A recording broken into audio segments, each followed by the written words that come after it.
Hi everyone, my name is Emily and I'm the young adult librarian at the Rock Island Public Library. And today I have two books for you that are both available through our libraries, but they are not available through any apps, as far as I could tell. I looked around, but I could not find them. And this first book is going to be adapted into a movie, and it was announced last year. It is Seconds by Brian Lee O'Malley, who is the author of Scott Pilgrim. And in this book, you meet a person, and her name is Katie. And Katie is a chef. She is the person who came up with the menu at this restaurant called Seconds. And people love the menu. People just really enjoy Katie's cuisine. But Katie's problem at the start of this book is she would really like to branch off on her own, have her own restaurant. And she's bought a building, but it's not ready yet. And I mean, Katie's like 29, so she's really at a point in her life where she wants this to happen. You know, she's been working towards this restaurant for a long time, and talks about Seconds at the start here. Everyone around her seemed infinitely younger. The original staff were all gone. The new kids were like a bunch of stylish Sullen babies. And so she's got this business partner, Arthur, but it's this thing of, all right, we have to wait. You know, this is an older building, needs some work, so we're not going to be ready to open for a bit yet. And at the same time, waiting means Katie spends a lot of time at Seconds. She actually lives in the apartment above the restaurant. You can see there's a cool. By the way, the cover of this book may look differently when you get it. I have the Barnes & Noble version that I purchased many years ago. So there's the kitchen, you've got like staff areas, and supply closet is there. And I mean, Katie, she's saving money living above this restaurant, but she doesn't work there anymore. She is not the chef. And she often butts heads with the new chef, Andrew, because his whole thing is like, hey, you're not working. You don't need to be in my kitchen.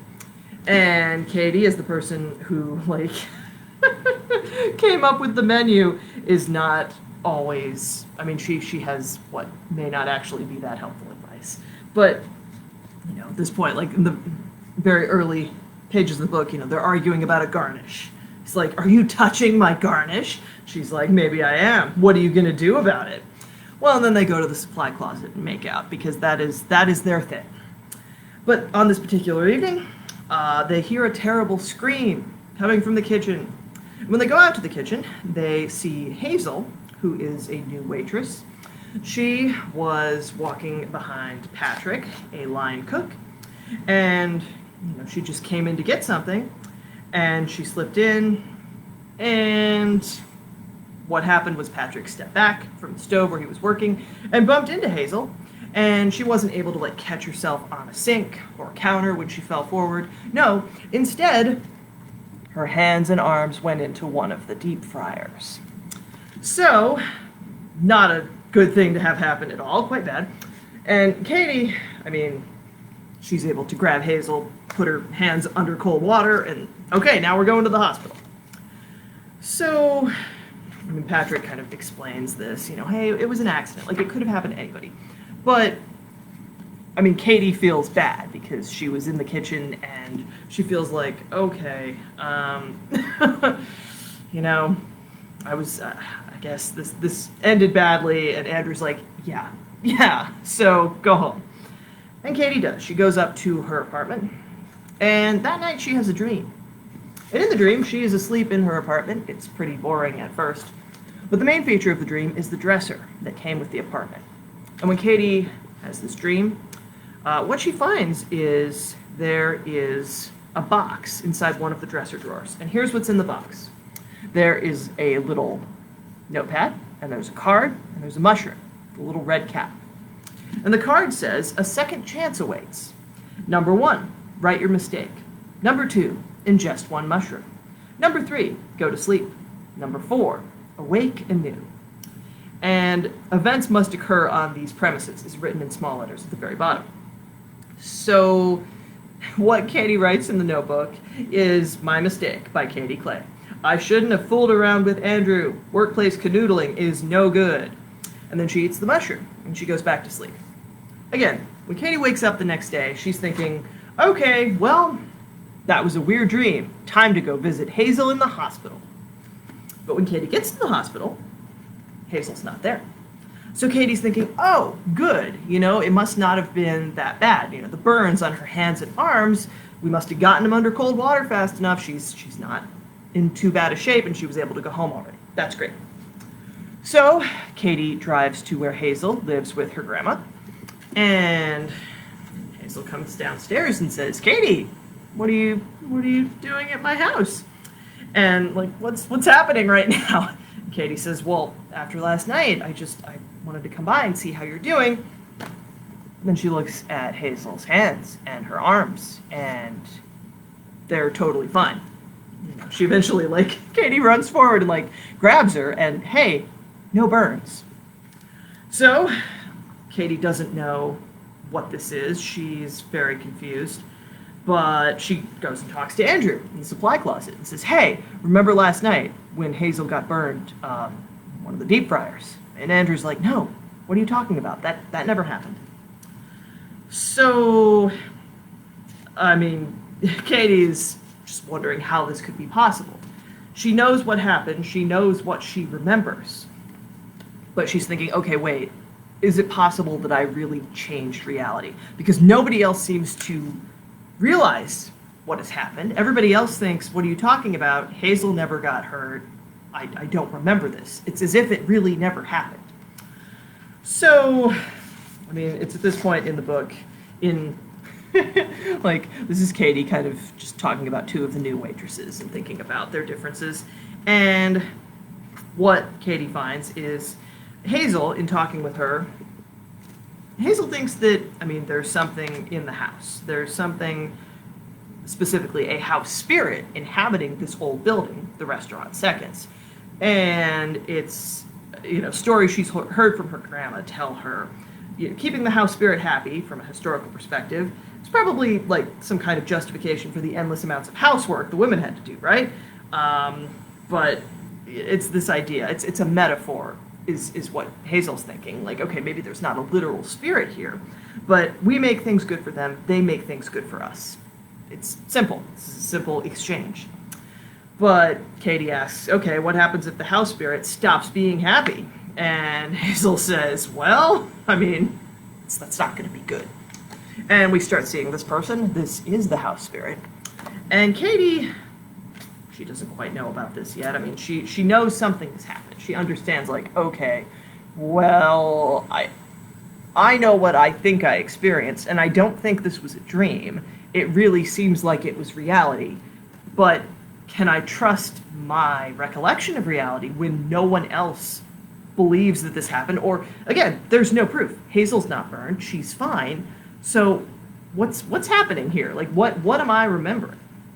Well, some time passes, and Katie is in the supply closet one night, and she looks through a crack in the floorboards, and she sees this something that looks familiar.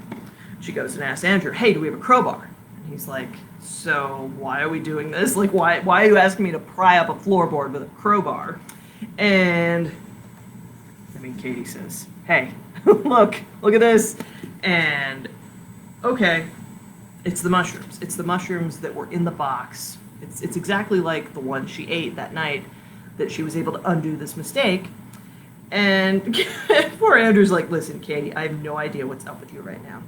Just don't ask me to cook with those tonight. Are we due for a health inspection? Because we ought to be.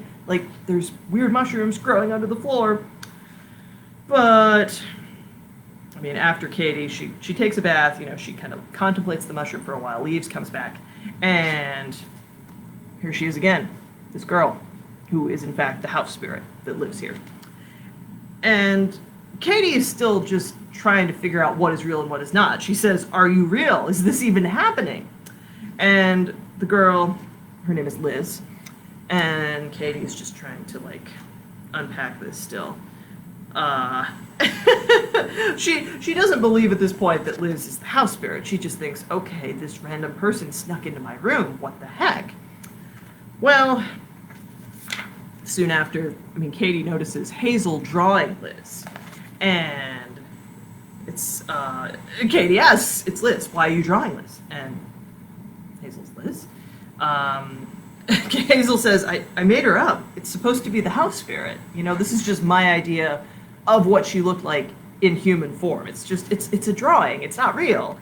And Katie is just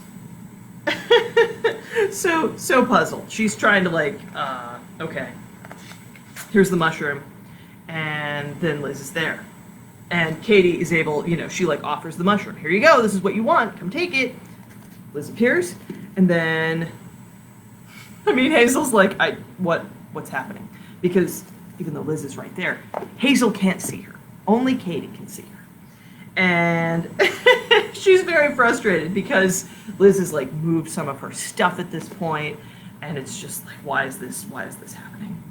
And even Hazel, who is sitting on the bed, like the bed moves, which again is a weird experience. So like the whole book is Katie deciding, well, I don't know what's real or not, but it seems like I can change reality.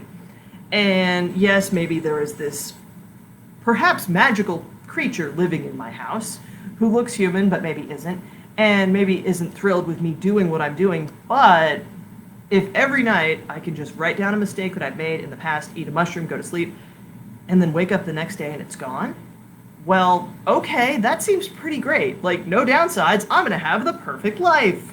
Except, she keeps making these revisions.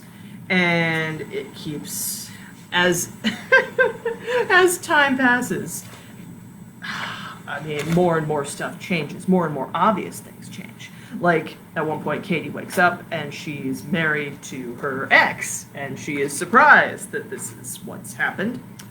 And, I mean, she still kind of has this thing with Andrew, but she's not sure, okay, at this point, yeah, here we go, revision 7, more and more has changed, and Katie isn't sure exactly, I mean, as the revisions mount, reality itself is kind of warping. And you see, like, okay, eventually this is one of the waitresses is now married to her ex. And it's like, okay, he's not cheating on me, it just never happened. Like, in this version of reality, we never got married. And meanwhile, there's the house spirit who is not thrilled with all of this. This has been, for her, not great. This is probably a drain on her power, but also in changing all these things in the house, well, okay, I mean, Katie's going to have to find a way to make things right. And it's just, it's a very entertaining graphic novel. I love the art, I love the story, just this idea of, for every mistake, even if you were to change something about your life, well, it doesn't mean you wouldn't make any mistakes. You would just make new and different mistakes. So, yeah, if you like Scott Pilgrim or just kind of graphic novels about, I would say, new adults, because Katie is, I think, one of the older characters. She's 29, but a lot of these characters are like 21. Like Hazel, she is working at her first job and trying to kind of figure out, okay, I'm doing this, and what do I want in terms of work and dating and all that stuff. So check it out. And it's got a lot of, it's taking place in Canada as Scott Pilgrim did, so it's got a lot of wintry vibes, perfect for right now, even though it's not terribly wintry out today. Next, this is Shuna's Journey by Hayao Miyazaki, and quick plug here, we are having our Studio Ghibli Fest tomorrow. It starts at 10:30 in the morning, and the movies we are showing are Kiki's Delivery Service, followed by Spirited Away, and then the last movie will be Howl's Moving Castle. So we're just having movies. We know people aren't back in school yet, so just stop by. You can have snacks. Got a lot of cool Japanese snacks for you to try. You can practice Japanese characters, learning to write those, and yeah, have some milk tea, do some crafts. We've got a nice little Totoro and other stuff to do and make. But this book is about a young prince whose name is Shuna. And he lives in a land where his people are just barely able to survive. They have a hard time growing enough food to live. I mean, they just, everybody is sort of having to work themselves very hard for their entire lives. It's just you work until you die. And, I mean, the Hiwabiye seedlings, this is what the people grow. This is their grain. This is what they've got. And as hard as they work, they're only getting these crops that, again, are just barely enough to keep the people alive. And so they've got these yakul, which, if you've seen Studio Ghibli movies, namely Princess Mononoke, this is this type of sort of antelope creature. I mean, the yakul don't have enough grass to eat, so they don't have very many young, and it's just really hard for the people to even get by. So what happens at the start of this book is a traveler from a distant land arrives in this kingdom, and he's on the verge of death. He's not going to live much longer, but he talks to the prince and tells him about this land to the west near the world's edge where this golden grain grows. And Shuna said, our Hiwabie seedlings are small and meager. You know, he is given some seeds by this traveler and asks, would you give us these? And the traveler says, I could, but there would be no use in sowing them. These seeds have had their hulls removed. They are dead. I've heard living seeds are encased in a golden hull that shines beautifully. All these years I have traveled in search of that golden grain, hoping to relieve my people of their suffering. But now I am old. My strength is gone.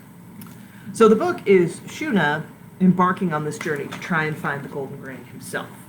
And along the way, he meets many dangers. He eventually gets to this armored city. Armored. He finds like armored wagons and gets to the city with these really high walls and finds that, I mean, the main, he wonders what's going on. The main commodity traded in this town was human beings. And eventually what he finds, the slave traders, they say, slave traders, we're manhunters. We sell what we catch. It's none of our business where they're taken after that. And I mean, Shuna is looking at this grain thinking, this looks like what I'm after. But they had all been threshed. They were dead. Shuna asked the merchant whether he had any living ones.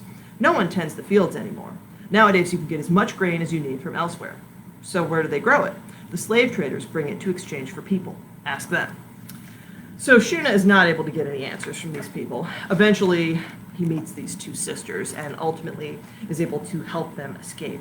But only after this old man sort of explains that, yeah, keep going west. You have to, give me some food. I'll tell you what I know if you just, give me some of your nice bread, thank you. Keep heading west. You'll know you've reached the world's end when you come to a precipice. Beyond is the land of the godfolk, where the moon is born and returns to die. People used to possess the golden grain. They'd harvest the crop and plant the seeds themselves, and that's what they lived on. But now only the godfolk have the grain. People started selling humans to the godfolk in return for dead seeds. The godfolk don't like it when people come near. No one has ever returned from that land. So in this book, you see Shuna, after helping the sisters, they go north. And in finally getting to where the golden grain is, where it exists, where it can be found in a living state, well, Shuna finds that this is a dangerous undertaking for a couple reasons. I mean, he's able, he runs and escapes, but it causes him a lot of pain to the point that the sisters who have escaped to the north, the older, Thea is the older of the two, eventually she thinks she hears Shuna's voice calling for help. And she sets off and she finds him, basically starving to death. He's like a shadow of his former self and he can't speak. So what Thea recognizes is, okay, you helped me before, now it's my turn to help you. So in this book we find the two of them just kind of working together, and Shuna was able to get some grain. So the crops eventually, slowly, they start to ripen. He's able to help these people in the north. And by the end of the book, he and Thea's younger sister, they're starting to head back toward his land. And they've been able to, share this grain with people so they can finally actually grow their own food and not have to rely on these slave traders and what they bring in. So apparently, I didn't know this going in, this is a retelling, oh wow, and this book, I should say, it is from 1983. This is, it was published in Japan in June 1983, 2 years before the launch of Studio Ghibli. And the book, it isn't really manga, per se. It's more pictures than words. Although it continues to sell well in Japan, elsewhere, Shuna's journey has generally been overlooked by fans and scholars. And, it's never been published in translation until now. So it came out at the end of 2022. And the story, it's basically modeled on the narrative of Shuna's journey It comes from a legend from Tibetan and Kiang, I may be mispronouncing, probably I am, sorry, Kiang Autonomous Prefecture in Sichuan, China. And the tale mythologizes Tibet's first encounter with barley, its staple crop to this day. So in the Japanese translation, it's Inu ni Nata Oji, the prince who turned into a dog. And what happens is young Prince Acho steals golden seeds from the lair of the Serpent King in the hope of feeding his impoverished people. But he's caught by the king, who turns him into a dog. Acho flees east with the seeds and reaches a village where he finds Goman, a beautiful maiden who loves all living things. She forms a strong attachment to the dog. During a ceremony in which she is to choose a husband, she accidentally indicates that she will marry the animal. For this, she is ridiculed and ostracized. But at this point, the dog speaks, telling Goman he will walk ahead, sowing seeds as he goes. She follows the trail of cereal back to Acho's homeland, where she finds him returned to human form. They marry and live happily in a land now rich with grain. So it's a really beautiful story. I mean, the art is fantastic, and it's so neat, like, to see this and to know it's from before Princess Mononoke. Like, you see so many things in this book that if you've ever seen a movie by Hayao Miyazaki, you will recognize just the art and this very sort of familiar visual language where you have humanity sort of struggling against these beautiful things. You know, the natural world is not something that humans historically have always been able to live in harmony with. I mean, we don't always do that super well. So this is a book, especially with the Yakul, reminded me a lot of Princess Mononoke. And if you like graphic novels, check it out. But it's, again, a very sort of fast read because it's a lot of just telling the story via picture. And I love that. I love this art style. It's just all these gorgeous watercolors. And yeah, check it out. Our copy isn't in yet, I don't think. Yeah, I've got this from Manhattan Elwood. So you can always put a book like this on hold if we don't have it or it's not in right now. Same with seconds. I think our copy is actually in right now, though. And again, check these out if you're looking for some winter reading. Winter reading starts on January 14th, by the way. So coming soon, another couple weeks. And thank you for watching. I will see you again next week.